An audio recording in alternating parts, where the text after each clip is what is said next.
You're listening to the Boxing Breakdown Report with resident Wager Talk handicapper Kevin Dolan. Get all your latest pro boxing tips at the SportsWolf83 on Twitter.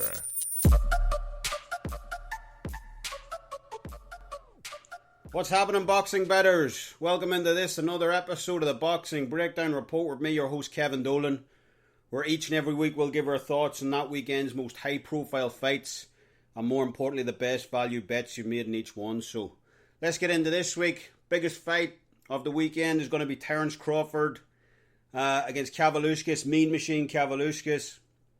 It's a pretty underwhelming fight. I like the card as a whole, but as a main event, you know, obviously, if you've been following the welterweight division, you know who the big players are. Terence Crawford finds himself on the wrong side of the street in terms of most of the welterweights are obviously over on the PBC side under Al Heyman. Terence Crawford is still with Top Rank, so he's over there on his own. He's the WBO champion, but he can't seem to get any meaningful fights. Look, Kavaliauskas is a good fighter, but this is not the fight that the fans want to see. We'd like to see, obviously, Errol Spence get that fight made. He came off that car crash though, so obviously that's not going to happen for a while. But there's so many options. There's Sean Porter, Danny Garcia, Manny Pacquiao, so even Keith Thurman. So there's definitely more options, and again, it's hard to get excited about this fight because Kavaliauskas. Let's just talk about the fight a wee bit because in terms of dimensions, Kavaliauskas is a slightly taller man. 1 inch taller, but Crawford's got the 3-inch reach advantage. Now, the odds for this fight, Crawford's a prohibitive favourite. He's a minus 1,600. You're not going to get rich off that. Kavaliauskas coming back at a plus 800. Now, Kavaliauskas comes off a draw that he had against Ray Robinson in March. His career, he kind of launched himself on the scene with a big win over David Avanesian. Now, David Avanesian's a good fighter, and Kavaliauskas stopped him. Now, he looked really good in that fight. But since then, that fight was in February 2018. And ever since then, it seems to be a combination of both his style regressing more defensively. Like, instead of being on the front foot, in his last, 3 fights, he seems to have, stepped off the gas a wee bit more, content to protect himself more, which has led to his fights being a lot, not as exciting. Because, as we said, when he fought Avanesian, people were like, wow, you got national interest. People are like, this guy could be a threat. And in his last couple of fights, he just hasn't performed. His last fight was that draw against Ray Robinson. Now, I scored it for Kavaliauskas, but he just didn't. I mean, even if you had the fight scored for Kavaliauskas, he simply didn't do enough in the fight. You could give him the decision, but it wasn't a performance where you would sit back and go, oh, this guy's ready for Terence Crawford. So, he really hasn't done a lot since that Avanesian stoppage. Almost 2 years ago. Now he comes in, he's undefeated, 21-0, that one draw and last time out, 17 KOs. He can definitely pop. He's got an excellent left jab, great jab. It's a very heavy-handed jab, he can break you down. I just don't see him having success in this fight because Crawford's one of the most elite fighters on the planet. I could see it being competitive for a while, but Crawford's going to work him out. And it's unbettable at minus 1,600, but I just can't see Kavaliauskas winning this fight. Now, Crawford, his last fight was against Amir Khan back in April. It was actually pretty entertaining to start off the fight, but again, Amir Khan didn't have any answers for Crawford, and I think he said he got hit with a low blow, but maybe he was also looking for a way out of that fight. Crawford seemed to be dominating, so and he hasn't had very. Ever since his move up to 147 from his unification at 140, Crawford, I think that was back in August 27 when he fought in Dongo for the unification. He's beat up Horn, which is probably his best win at 147 so far. Amir Khan, but a lot of these fighters are faded, they're past their best. Crawford's 35-0 with 26 KOs. But listen, as we said, no one wants to really see this fight. It's... they couldn't even get Kavaliauskas' name out there. When Top Rank were promoting the fight, they had it up as the Mean Machine versus Terence Crawford. That shows you how little, this fight means. It should be a routine win for Crawford, but let's face facts. Crawford needs to step on the gas. This kind of wrong side of the street stuff, oh, there's nothing I can do about it. Look, he's 32 years old. He's in absolute prime of his career right now. And it'd be a shame to see it wasted. So hopefully after this win, we can get some movement on him facing some PBC fighters, to start next year. So hopefully that's what happens. As we said, you can't make a play on this fight because Kavaliauskas is tough. He could definitely go the distance. But also when you're talking about European fighters, generally they're more susceptible to cuts. So again, not a fight I want to get involved in on either the side or the total. So I'll move on. So the main undercard is going to be the third fight on the bill is going to be Michael Conlan versus Vladimir Nikitin. Now, as a fan, again, unbettable fight because Michael Conlan comes in minus 1400 from Belfast and Nikitin comes back at a plus 800 price. Now, I'll be watching this as a fan.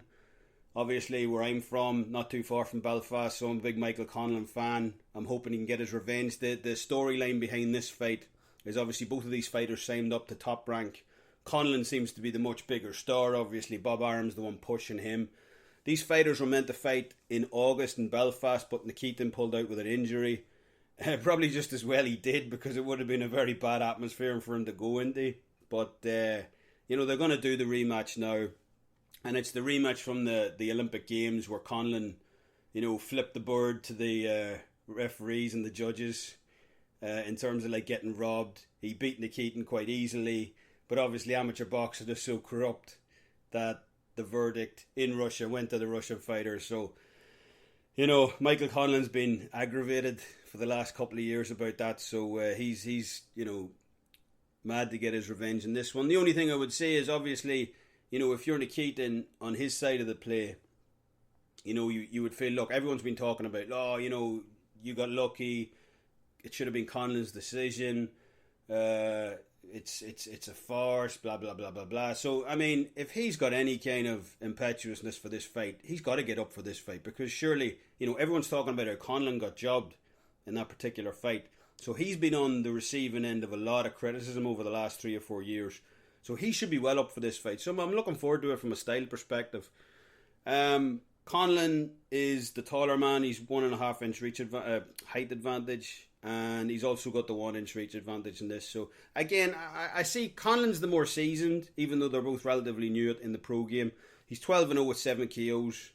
He just came off that win, the replacement that was meant to be Nikitin in August. He fought Diego Ruiz in Belfast. That was a win for him. And Nikitin's only had 3 fights so far. He's 3-0 with 0 KOs. Again, I expect Conlan to win, but I'm not going to lay that kind of money on it. So, and then we move on to probably the best fight on the card. It's going to be Teofimo Lopez versus Richard Commey.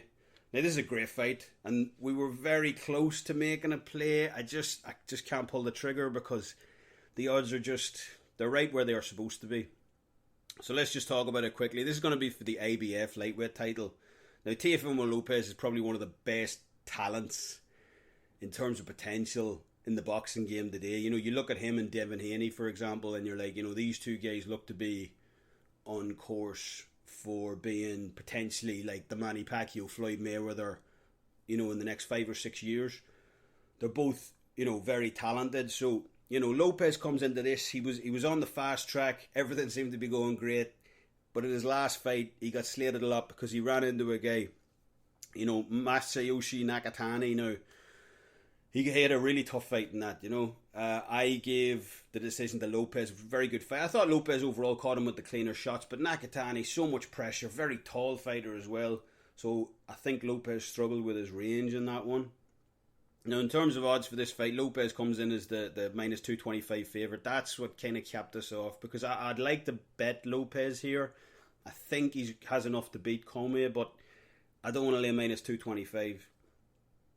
Commey comes back plus 175 in this.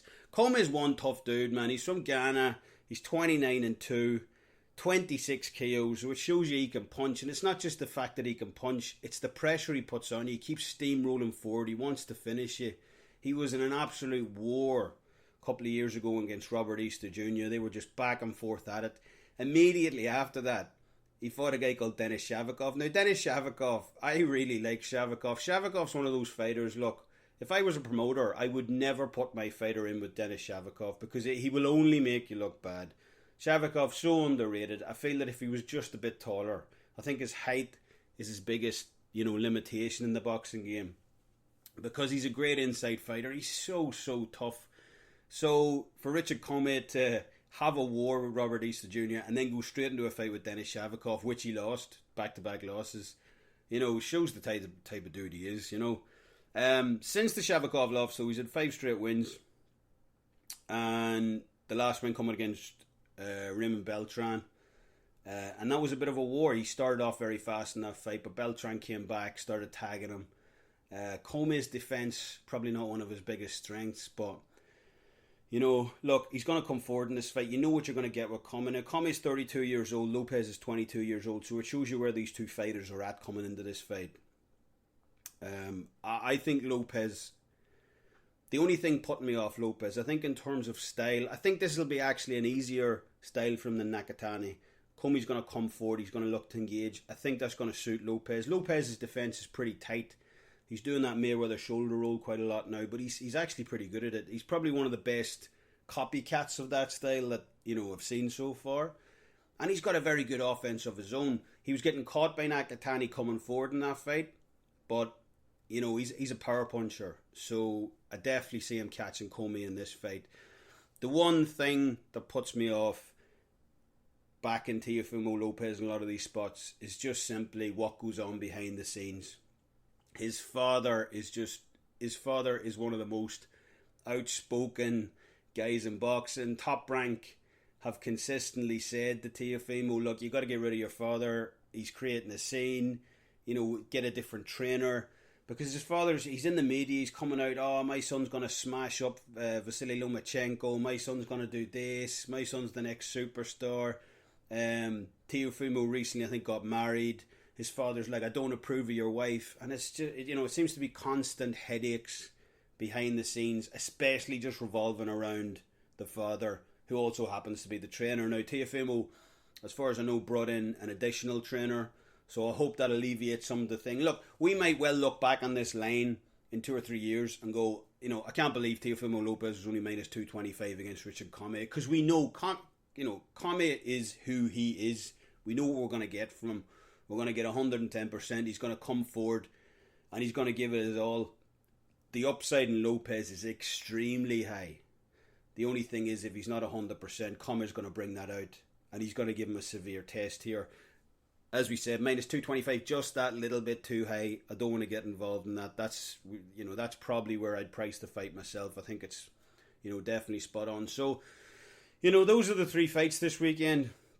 I'm not going to get involved in any of them, to be honest. But, Lopez would definitely be a lean, as I think he takes care of Commey. So that should wrap things up for this episode of the Boxing Breakdown Report. As always, I look forward to reading your comments below. And you can follow me over at Wager Talker on Twitter at TheSportsWolf83. We'll be back next week again with a very good card. I think the Friday night, as far as I know, what is it? Arizona. Friday night's going to be Danny Jacobs versus Julio Cesar Chavez Jr.